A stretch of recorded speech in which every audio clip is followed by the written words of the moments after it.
Hello dear student, नमस्कार प्यारे विद्यार्थियों, कैसे हो। आशा करता हूँ कि आपकी पढ़ाई बहुत अच्छी चल रही होगी। डियर स्टूडेंट, आज हम फ्लेमिंगो जो मेन कोर बुक है 12th क्लास की, उसमें से 2025 और 26 में 20 सबसे इम्पोर्टेंट क्वेश्चन आज हम 3 चैप्टर्स के पढ़ेंगे। जो हमारा चैप्टर होगा the last lesson lost spring and deep water. प्यारे विद्यार्थियों, इन तीनों चैप्टर से 20 वेरी इंपॉर्टेंट क्वेश्चन आज हम पढ़ेंगे, डिस्कस करेंगे। बस एक बार आप पढ़ लो, आपकी इंग्लिश की 3 चैप्टर के लिए टेंशन खत्म। ये क्वेश्चन आरबीएसई और सीबीएसई बोर्ड 2025 और 26 के लिए बहुत ही महत्वपूर्ण है, वेरी इंपॉर्टेंट है। अगर आप अच्छे नंबर लाना चाहते हैं 2025 और 26 में, तो ये 20 क्वेश्चन आज ही पढ़ लें और एग्ज़ाम से पहले एक बार फिर इन्हें पढ़ें। साथ ही हमारे इस चैनल को सब्सक्राइब करें ताकि एग्ज़ाम में इम्पोर्टेंट क्वेश्चन, आपके sample paper, pre board paper, ये सब आप तक पहुंच सके। आज हम शुरू करते हैं हमारे ये 20 सबसे इम्पोर्टेंट प्रश्न जो बहुत ही इम्पोर्टेंट हैं। प्यारे विद्यार्थियों, अच्छी तरह से इन प्रश्नों को तैयार कर लीजिए। तो तैयार हैं आप आज के हमारे फ्लेमिंगो से 20 इम्पोर्टेंट क्वेश्चन जो 3 चैप्टर से बन रहे हैं। सबसे पहला चैप्टर है द लास्ट लेसन। इसमें एम हेमल और फ्रेंच नामक एक स्टूडेंट की कहानी है। एम हेमल एक अध्यापक हैं और फ्रेंच एक स्टूडेंट हैं। इसमें से 6 क्वेश्चन प्यारे विद्यार्थियों बहुत ही इंपॉर्टेंट हैं। सबसे पहला प्रश्न आपके सामने है, what was that thing which astonished Franz too much that day. वो कौन सी बात थी जिसने फ्रेंच को उस दिन बहुत सबसे ज़्यादा आश्चर्यचकित किया। वो कौन सी बात थी जिसने फ्रेंच को उस दिन सबसे ज़्यादा आश्चर्यचकित किया। एस्टोनिश का मतलब आश्चर्यचकित। तो आंसर बहुत इजी है प्यारे विद्यार्थियों। The thing which astonished Franz too much was that some village people were sitting at back benches in the class that day which were usually empty. सबसे आश्चर्यचकित बात जो फ्रेंच को उस दिन करने वाली थी वो थी कि कुछ गांव के लोग कक्षा की पीछे की बेंचों पर बैठे हुए थे जो हमेशा अक्सर वो खाली हुआ करती थी। विच वर यूजुअली एम्प्टी का मतलब खाली होना। तो द थिंग विच एस्टोनिश यानी जिस बात ने उस फ्रेंच को एस्टोनिश किया, आश्चर्यचकित किया, was uh Franz too much was that some village people were sitting at back benches in the class that day। उस दिन गांव के कुछ लोग कक्षा के पीछे बेंचों पर बैठे हुए थे, वो which were usually empty, जो कक्षा की बेंच अक्सर खाली हुआ करती थी। सेकंड प्रश्न प्यारे विद्यार्थियों, what a thunderclap these words were to me, which were those words that shocked and surprised friend। ये शब्द मेरे लिए बिजली की कड़कड़ाने के समान थे। वे कौन से शब्द थे जिन्होंने फ्रेंच को स्तब्ध और आश्चर्यचकित किया। ध्यान रखना प्यारे विद्यार्थियों, बहुत ही इंपॉर्टेंट प्रश्न है और इसको आप अच्छी तरह से समझें। सेकंड क्वेश्चन है, what a thunderclap these words were to me which were those words that shocked and surprised French. वे शब्द मेरे लिए बिजली के कड़कड़ाने के समान थे। वे कौन से शब्द थे जिन्होंने फ्रेंच को स्तब्ध और आश्चर्यचकित किया। Those words of M. Hamel which shocked and surprised friends were, वो शब्द एम हेमल के थे जिन्होंने फ्रेंच को आश्चर्यचकित और स्तंभित किया। क्या कौन से वर्ड थे। My children, this is your last lesson I shall teach you today. The order has come from Berlin that only German will teach in the schools of Alsace and Lorraine from the next day. This is your last lesson। ये शब्द जब M Hamel ने कक्षा में ये शब्द कहे तो ये शब्द फ्रेंच को एक बिजली के कड़कड़ाने के बाती लगे और वो शब्द थे मेरे प्यारे बच्चों। एम हेमल ने क्लास में कहा था, मेरे प्यारे बच्चों, आज मैं तुम्हें जो पाठ पढ़ाऊंगा तुम्हारा अंतिम पाठ होगा। जर्मनी की राजधानी बर्लिन से आदेश आ गया है कि अल्सेस और लॉरेन की स्कूलों में अगले दिन से ही जर्मन पढ़ाई जाएगी और ये जो आज का पाठ, this is your last French lesson, ये आज आपका अंतिम फ्रेंच लेसन है। ये शब्द जब फ्रेंच के कानों में पढ़े तो कैसे लगे उसे, बिजली के कड़कड़ाने की बात थी। तो बहुत इंपॉर्टेंट प्रश्न है, आगे आप अच्छी तरह से तैयार करें। अगला प्रश्न प्यारे विद्यार्थी ध्यान दें, why did French praise the courage of M Hamel. Franz ने एम हेमल की साहस की प्रशंसा क्यों की? वाई डिड फ्रेंड्स प्रेज यानी प्रशंसा करना, the courage of M Hamel. Franz ने एम हेमल के साहस की प्रशंसा क्यों की? Franz praise the courage of M Hamel because although he and his family had to leave the country next day. Franz ने एम हेमल के साहस की प्रशंसा की क्योंकि यद्यपि उसे और उसके परिवार को अगले दिन देश छोड़ के जाना था, यट फिर भी he taught everything very well according to time table with courage and patience. फिर भी उसने टाइम टेबल के मुताबिक हर चीज़ को साहस और धैर्य के साथ पढ़ाया। फ्रेंड्स ने एम हेमल के साहस की प्रशंसा की क्योंकि यद्यपि उसे और उसके परिवार को उसी दिन अगले दिन तक देश छोड़कर जाना था, फिर भी उसने हर चीज़ को टाइम टेबल के मुताबिक बड़े साहस और धैर्य के साथ पढ़ाया। अगला प्रश्न प्यारे विद्यार्थियों, how did M Hamel blame himself for the student not learning French? M Hamel ने विद्यार्थियों को फ्रेंच न सिखाने के लिए अपने आप को दोषी किस प्रकार माना? ब्लेम का मतलब दोषी। आंसर बहुत इजी है। चौथा प्रश्न है, M Hamel blamed himself for the student not to learning of French because he often sent students to water his garden instead of learning his lesson.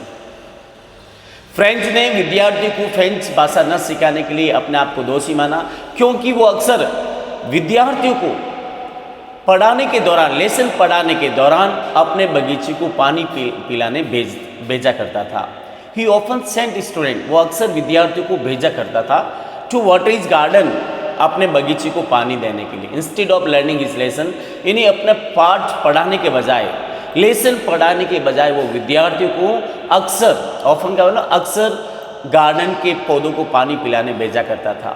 He also gave the children holiday when he had wish of fishing, वो विद्यार्थियों को छुट्टी कर लेता था। He also gave the children holiday, वो विद्यार्थियों की छुट्टी कर लेता था जब कभी उसे मछली पकड़ने की इच्छा होती थी।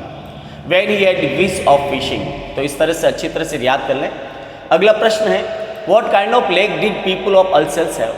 अल्सेस के लोगों में किस प्रकार की कमी थी? What kind of lack did the people of Alsace have? The people of Alsace had a great lack. अल्सेस के लोगों में बहुत भारी कमी थी। They always left learning till tomorrow, वे हमेशा सीखने के लिए कल तक छोड़ देते थे। They always thought that they had plenty of time to learn their language. वे हमेशा ये सोचते थे कि उन्हें अपनी भाषा सीखने के लिए बहुत सारा उनके पास टाइम है। They always thought that they had plenty of time to learn their language. वे हमेशा ये सोचते थे कि उनके पास उनकी भाषा सीखने के लिए बहुत सारा टाइम है। प्यारे विद्यार्थियों, अच्छी तरह से लेसन को तैयार कर लेना है।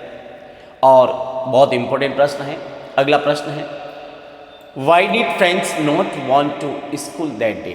Why did Friends not want to go to school that day? French उस दिन स्कूल क्यों नहीं जाना चाहता था? बहुत इंपॉर्टेंट प्रश्न है। फ्रेंच उस दिन स्कूल क्यों नहीं जाना चाहता था? French didn't want to go to school that day. French उस दिन स्कूल नहीं जाना चाहता था because he was afraid of scolding from his teacher, क्योंकि उसे अपने टीचर से डांटने का भय था। स्कॉल्डिंग यानी डांटना। His teacher M.M.L. had said that he would ask some questions on participles. उसकी टीचर ने कहा था कि कल वो participles पर कुछ प्रश्न पूछेगा। But he didn't know the first word about the participles. लेकिन फ्रेंच को participles के बारे में एक शब्द भी याद नहीं था। प्यारे विद्यार्थियों, ये तो था first chapter, the last lesson. अब हम डिस्कस करेंगे लॉस्ट स्प्रिंग, होएवा बसंत। Why did Saif's family migrate to India? Saheb का परिवार भारत में क्यों आया? माइग्रेट यानी आना, माइग्रेशन यानी पक्षांतर। Why did Saheb's family migrate to India? Saheb का परिवार भारत क्यों आया? Saheb was a rag picker, Saheb एक कचरा बीनने वाला था। His family lived in Dhaka, the capital of Bangladesh. उसका परिवार बांग्लादेश की राजधानी ढाका रहता था। उसका परिवार बांग्लादेश की राजधानी ढाका में रहता था। There were many storms that swept away their homes and fields, कई तूफानों ने उसके घर और खेतों को बहा दिए। स्वेप्ट अवे नहीं, बहा दिए। कई स्टॉर्म्स एंड तूफान, कई तूफानों ने उसके घर और खेतों को बहा दी। When his family had no means of survival there, जब उसके परिवार के पास वहाँ पर जीवन यापन का कोई साधन नहीं था। मीन्स एंड साधन, सर्वाइवल का मतलब होता है जीवन यापन। दे लेफ्ट ढाका, और उसके परिवार ने, उन्होंने ढाका छोड़ दिया। Came to India for their survival, और अपने जीवन यापन की तलाश में जीवन यापन के लिए भारत आ गए। कहाँ आ गए? भारत आ गए। बहुत इंपॉर्टेंट प्रश्न है, अच्छी तरह से तैयार करें। Saheb was a rag picker, Saheb एक रैग पिकर था। His family lived in Dhaka the capital of Bangladesh, उसका परिवार बांग्लादेश की राजधानी ढाका में रहता था। There were many storms that swept away their homes and field, कई तूफानों ने उसके घर और खेतों को बहा दिए।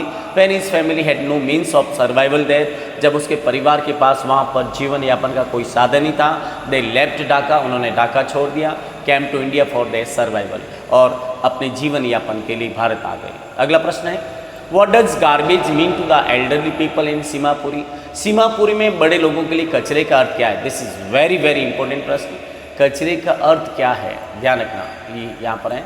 कचरे का अर्थ क्या है? The means earth, the means of garbage for the elderly people in Seemapuri is that garbage is everything for them. बड़े लोगों के लिए, सीमापुरी में बड़े लोगों के लिए कचरे का अर्थ है, और garbage is everything for them, कचरा ही उनके लिए सब कुछ है।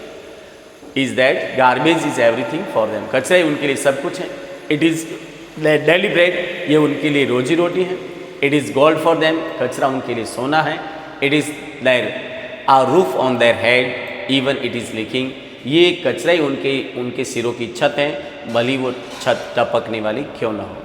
तो सीमापुरी में बड़े लोगों के लिए कचरे का मतलब है कचरा ही उनके लिए सब कुछ है। कचरा उनके लिए रोजी रोटी है, कचरा उनके लिए सोना है, और कचरा ही उनके लिए उनकी सिरों की छत है, भली वो छत टपकने वाली क्यों ना हो। तीसरा प्रश्न है, who is Sahib, what is meaning of his name? Sahib कौन है, उसके नाम का अर्थ क्या है? Sahib is a rag picker, Saheb एक कचरा बीनने वाला है। The meaning of his name is the Lord of universe, उसके नाम का अर्थ है दुनिया का स्वामी, ब्रह्मांड का स्वामी, lord of universe. But he doesn't know the meaning of his name, लेकिन उसे अपने नाम का अर्थ पता नहीं है। ही लिव्स इन सीमापुरी, वो सीमापुरी में रहता है। ही always roams in the street with his barefoot friends आप पिकिंग द गार्बेज, वह हमेशा अपने नंगे पांव वाले साथियों के साथ कचरा बीनने के लिए गलियों में घूमता है। रोम्स का नहीं, घूमता है। अगला प्रश्न है, why is the city of Firozabad famous? Firozabad शहर क्यों प्रसिद्ध है? This is also very very important question.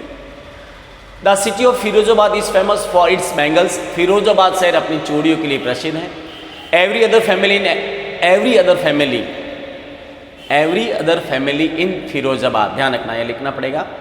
Every other family in Firozabad is engaged, यहाँ पर लिखना आपको है इन फिरोजाबाद, ठीक है ना। Every other family in Firozabad is engage in making bangles, ध्यान रखना। Every other family is engage in making bangles in Firozabad, अगर चाहो तो लिख दिए, लास्ट में लिखा हुआ है, कोई दिक्कत नहीं। Firozabad city is famous for its bangle, Firozabad शहर अपनी चूड़ियों के लिए प्रसिद्ध है। Every other family is engaged in making bangles in Firozabad, Firozabad में हर दूसरा परिवार चूड़ी बनाने में व्यस्त है। यहाँ लिखने की जरूरत नहीं है, लिखा हुआ in the Firozabad. It is the main centre of India's glass bangle industry, ये भारत का कांच चूड़ी उद्योग का प्रमुख केंद्र है। All types of bangles are made in Firozabad, और फिरोजाबाद में सभी प्रकार की चूड़ियाँ बनाई जाती हैं।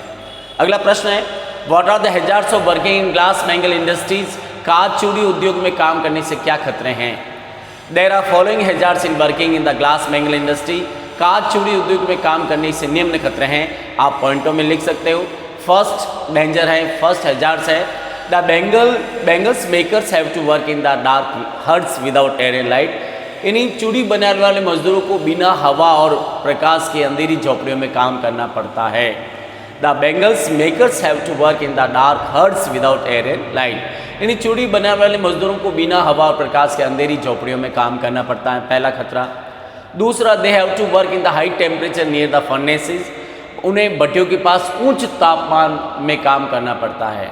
दे have to work in high temperature near the furnaces, उन्हें भट्टियों के पास उच्च तापमान में काम करना पड़ता है। तीसरा खतरा है, they lose their eyesight with the dust of polishing bangles before they become adults, वे युवा बनने से पहले ही कांच की चूड़ियों के पॉलिश के कणों से अपने आंखों की रोशनी खो देते हैं। डस्ट यानी कण, दे लूज देयर आईसाइट, वे अपने आंखों की रोशनी खो देते हैं। With dust of polishing bangles before they become adults, युवा बनने से पहले ही कांच की चूड़ियों के पॉलिश के कणों से वे अपनी आंखों की रोशनी खो देते हैं। अगला क्वेश्चन है, why do the bangle makers not want to organise themselves into a cooperative? चूड़ी बनाने वाले स्वयं को एक सहकारी समिति में संगठित क्यों करना चाहते हैं, क्यों नहीं करना चाहते हैं? चूड़ी बनाने वाले स्वयं को एक सहकारी समिति में संगठित क्यों नहीं करना चाहते हैं? यहाँ पर लिखेंगे क्यों नहीं। ध्यान रखना, प्रश्न इंपॉर्टेंट है और अच्छी तरह से ध्यान दें। Why do the bangle makers not want to organise themselves into a cooperative? Cooperative सहकारी। The bangles makers don't want to organise themselves into a cooperative. चूड़ी बनाने वाले मजदूर स्वयं को एक सहकारी समिति में संगठित नहीं करना चाहते, because they have fear to be caught by police, क्योंकि उन्हें पुलिस का पकड़े जाने का डर होता है। They have fear to be caught by police, उन्हें पुलिस का पकड़े जाने का डर होता है। They think that the police will arrest them, beat them, put them in the prison doing something illegal. वे हमेशा ये मानते हैं, वे हमेशा ये सोचते हैं कि पुलिस उन्हें पकड़ लेगी। They think that the police will arrest them, वे हमेशा ये मानते हैं कि पुलिस उन्हें पकड़ लेगी, बीट दैम, उन्हें पीटेगी और उन्हें गैर कानूनी काम करने के लिए जेल में डाल देगी। Put them in the prison, prison यानी जेल, डूइंग समथिंग इलीगल, गैर कानूनी काम करने के लिए पुलिस हमें जेल में डाल देगी। तो सबसे इंपॉर्टेंट प्रश्न है, the bangles maker don't want to organise themselves into a cooperative, यानी चूड़ी बनाने वाले स्वयं को एक सहकारी समिति में संगठित नहीं करना चाहते, क्योंकि they have fear to be caught by the police, क्योंकि उन्हें हमेशा पकड़े जाने का, पुलिस से पकड़े जाने का डर होता है। और वे मानते हैं, they think that the police will arrest them, वे मानते हैं कि पुलिस उन्हें पकड़ लेगी, बीट देम, उन्हें पीटेगी और उन्हें गैर कानूनी यानी संगठित बनाने का काम गैर कानूनी है और उन्हें गैर कानूनी काम करने के लिए पुलिस उन्हें जेल में डाल देगी। अगला प्यारे विद्यार्थियों लेसन है डीप वाटर, गहरा पानी। What is the misadventure that William Douglas speaks about? William Douglas कौन सी दुर्घटना की बात करते हैं? यानी what is the misadventure का मतलब दुर्घटना। What is the misadventure that William Douglas speaks about? very very important प्रश्न है। William Douglas speaks about that misadventure which had happened with him at the YMCA swimming pool. William Douglas उस दुर्घटना के बारे में बताते हैं जो उनके साथ YMCA पुल पर घटित हुई थी। One day he goes to the swimming pool before his friends and एक दिन वो अपने दोस्तों से पहले वहाँ YMCA swimming pool पहुँच जाते हैं। One day he goes to the swimming pool before his friends, एक दिन वो swimming pool पर अपने दोस्तों से पहले पहुँच जाते हैं और sits at the edge of the pool और किनारे पर बैठ जाते हैं। अब bruiser comes there, एक मुक्केबाज वहाँ आता है, throws him into the deep water और उन्हें गहरे पानी में पटक देता है। He narrowly escapes from drowning और डूबने से बाल बाल बचते हैं। तो विलियम डगलस कौन सी दुर्घटना के बारे में हमें बताता है? विलियम डगलस उस दुर्घटना के बारे में हमें बताता है जो उनके साथ YMCA स्विमिंग पूल पर घटी हुई थी। एक दिन वो अपने दोस्तों से पहले स्विमिंग पूल पर चला जाता है और वहाँ वो पुल के किनारे बैठ जाता है। एक ब्रूजर, एक मुक्केबाज वहाँ आता है और उसे गहरे पानी में फेंक देता है।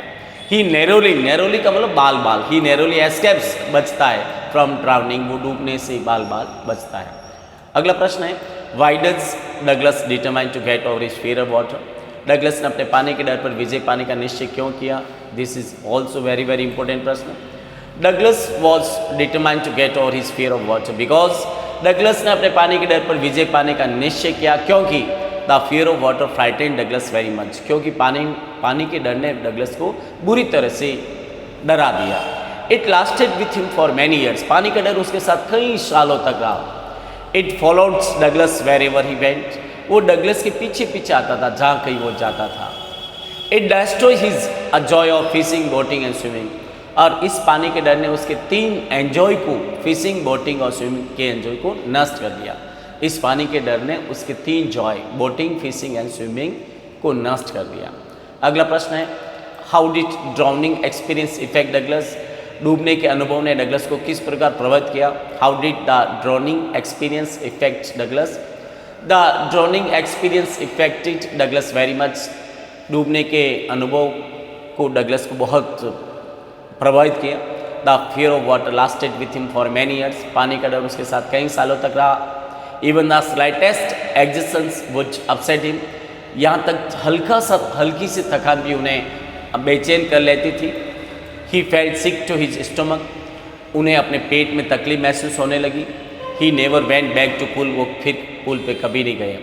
तो डूबने के अनुभव ने डगलस को बहुत प्रभावित किया। पानी का डर उसके साथ कई सालों तक रहा। हल्की सी थकान भी उसे अपसेट कर लेती थी और उसके पेट में तकलीफ होने लगी और वो फिर पूल पर कभी नहीं गए। अगला क्वेश्चन है, how did Douglas make sure that he had conquer his old fear. Douglas को कैसे भरोसा हो गया कि उसने अपने पुरानी डर पर विजय पाली है, विजय पाली। Douglas made sure that he conquered his old terror when he went to Wentworth lake.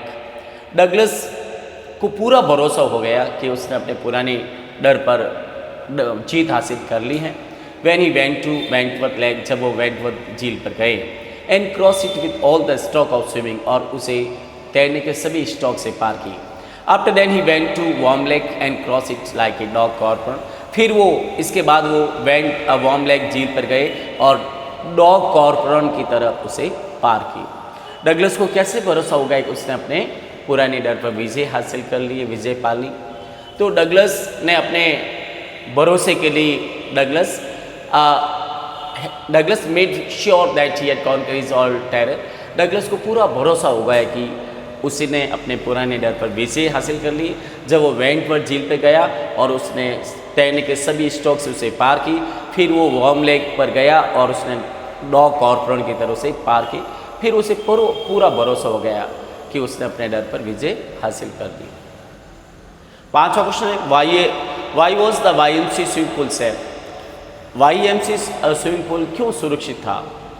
YMCA swimming pool was safe because it was 3 feet deep eight one side, क्योंकि ये एक तरफ 3 फीट गहरा था, and 9 feet deep eight other side, और दूसरी तरफ 9 feet गहरा था। It offered exactly opportunity of swimming, ये तैरने के पूर्ण अवसर प्रदान करता था। अपॉर्चुनिटी का मतलब अवसर, वो ऑफर्ड इन प्रदान करता था। It offered exactly opportunity of swimming, यह तैरने के पूर्ण अवसर प्रदान करता था। इट्स ड्रॉप वॉज ग्रेजुअल, और इसकी ढलान धीरे धीरे शुरू हो रही थी। And it was in Yakima, और ये याकिमा में था। तो सबसे इम्पोर्टेंट प्रश्न है, YMCA पुल क्यों सुरक्षित था। YMCA पुल सुरक्षित था क्योंकि ये एक तरफ 3 फीट गहरा और दूसरी तरफ 9 फीट गहरा था। ये तैरने के पूर्ण अवसर प्रदान करता था। इसकी ढलान धीरे धीरे शुरू हो रही थी और ये याकिमा में था। छठा प्रश्न है प्यारे विद्यार्थियों, why did Douglas decide to take help from an instructor. Why did Douglas decide to take help from an instructor. Douglas ने प्रशिक्षक की सहायता लेने का निश्चय क्यों किया। The fear of water frighten Douglas very much. पानी के डर ने डगलस को बुरी तरह से डरा दिया। It lasted with him for many years. ये पानी का डर उसके साथ कई सालों तक रहा। It followed him wherever he went. वो जहाँ भी जाता था पानी का डर उसका पीछा करता था। वेर एवर का मतलब जहाँ भी। It destroy his joy of swimming, boating and fishing. इसने उसके स्विमिंग, बोटिंग और फिशिंग के जॉय को नष्ट कर दिया। That is why Douglas decided to take help of an instructor. इसलिए डगलस ने एक प्रशिक्षक की सहायता लेने का निश्चय किया। सातवां प्रश्न है, why did Douglas go to the lake Wentworth. Douglas Wentworth झील पर क्यों गया। तो ध्यान दीजिए, Douglas had not sure whether his fear of water had disappeared या नॉट। डगलस को अभी पूरा भरोसा नहीं था कि उसका पानी का डर चला गया या नहीं। Douglas had not sure weather यानी गया या नहीं। Douglas had not sure whether his fear of water had disappeared और नॉट। डगलस को पूरा भरोसा नहीं था कि उसका पानी का डर समाप्त हो गया या नहीं। For sure he went to Wentworth lake. अपने भरोसे के लिए वो वेंटवर्थ झील पर गया। And cross it with all strokes of the swimming, और उसे अपने तैरने के सारे स्ट्रोक से पार किए। लास्ट क्वेश्चन है, what message do we get from the lesson deep water. गहरे पानी के पार से हमें क्या संदेश मिलता है।